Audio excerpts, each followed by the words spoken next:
Hello বন্ধুরা, কেমন আছো? আশা করি তোমরা সকলে ভালো আছো আর আমিও খুব ভালো আছি। আজকে হচ্ছে রথযাত্রা। আর রথযাত্রা উপলক্ষে তোমাদের সকলকে অনেক অনেক ভালোবাসা আর অনেক অনেক শুভেচ্ছা। দেখো, ছোট ছোট ভাই বোনেরা কেউ জগন্নাথ, কেউ সুভদ্রা, কেউ বলরাম সেজেছে। ওদের অনেকটা সুন্দর লাগছে। আর দেখো, রথটাকেও অনেক অনেক সুন্দর লাগছে। আমাদের এখানে আজ ২ বছর রথ হচ্ছে। তাই দেখো, প্রতি বছর আমরা রথ টানতে যাই। আর দেখো, রথ যখন টেনে নিয়ে যাওয়া হচ্ছিল তখন প্রত্যেকের বাড়ির সামনে সকলে যে যার মতো করেই সে পুজো করছিল। এই রথ টানার জন্য আমরা ছোটোবেলায় খুব ছোটাছুটি করতাম।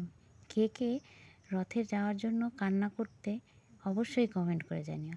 এখন বড় হয়ে গেছি, অতটা যাওয়ার ইচ্ছা হয় না, কিন্তু রথ দেখলে কান্না টানতে ভালো লাগে। তো আমার এই মিনি ব্লগটা কার কার ভালো লেগেছে প্লিজ কমেন্ট করে জানিও। আমার তরফ থেকে তোমাদের সকলের জন্য অনেক অনেক ভালোবাসা।